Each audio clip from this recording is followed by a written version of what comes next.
Hi, so today we're going to be talking about identity theft and what that means and how we can protect ourselves from it. So, what is identity theft, or as some might call it, ID theft? ID theft is when someone uses your identity or personal information, such as name, your driver's license, or your social security number, without your permission to commit a crime or fraud. How is our identity stolen? How does this happen? Our identity can be stolen long before we even realize it. We may not realize we have become a victim of identity theft until we review our credit card statements or receive notices about accounts you didn't open. Some of the most common ways of our identity being stolen include data breaches. So this is when large companies, their servers are hacked and the information is taken. For example, you may have heard about the data breach that Target had, and a lot of their customer information was stolen. It can also happen through internet hacking. This is when hackers use websites that you visit to collect sensitive data. For example, sometimes email accounts are hacked to steal identity. It can happen through credit card theft. So when someone steals your credit card information and uses it without permission, through mail theft, which is pretty self-explanatory. This is when someone steals your mail and perhaps there is a credit card statement in it or some sensitive paperwork, sensitive data that now they have the information to and are able to steal your identity. It also happens through ATM skimmers. So these are devices that are put into ATMs or gas pumps and other places where you might insert your debit or credit card as a way of taking your card information. Here we see some of the most prevalent forms of ID theft. One of them is through tax or wage-related fraud. So maybe some businesses are not very upright and they give out sensitive information such as your social security number and things like that. The second one is credit card fraud, which I personally have been a victim of. It's not fun. It's not a welcoming feeling. It's very evasive, and you feel like something's been taken from you. And a lot of people experience this. Phone or utilities fraud and bank fraud. Why is our identity stolen? So our identity is typically stolen because thieves and criminals, they take this information to open fraudulent credit cards, make unauthorized purchases, or to even sell the information on the dark web.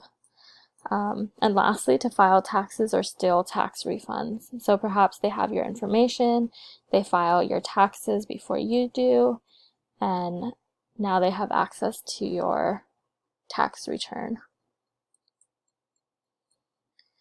How can we protect our identity? This one is critical. This is crucial. One of the most important things that we can do. So firstly, never give out your social security number or other valuable information to strangers. You really should only be giving your social security number to banks and businesses that you can trust. It should not be an everyday thing. Number two, never leave your wallet or purse unattended. If you're in the grocery store or if you're out at a party, your wallet and your purse should always be in your sight because it contains things like your credit card. Some people carry their social security card, which you should not. But it contains valuable information, also your driver's license, which has your address and everything, your height, your weight, your eye color, your hair color, very detailed information about you. Number three, store your financial information in a secure place in your home or where you're living, somewhere where it's going to be safe and not everybody is going to have access to it. Number 4, secure your devices.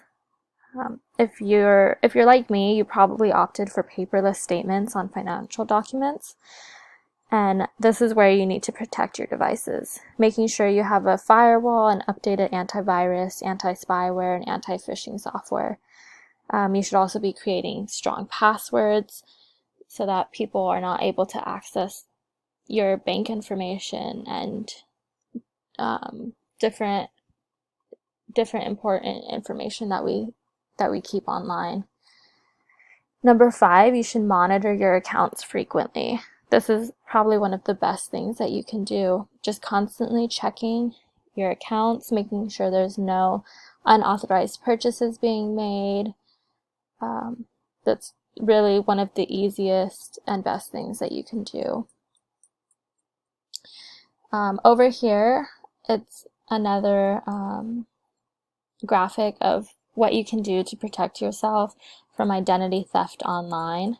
So number 1, you need to have a good password. It says the number 1 worst password was 123456. So don't use passwords like this. They're not safe. People are able to easily guess them. It says here 60% of people don't lock their phone home screen. So having a lock on your home screen can already help a lot. If you have your bank apps, you have all this valuable information stored on your phone, this can help you keep it safe. So it says 7% of mobile users are victims of ID theft. This one is another big one. Don't use public Wi-Fi for any private activity.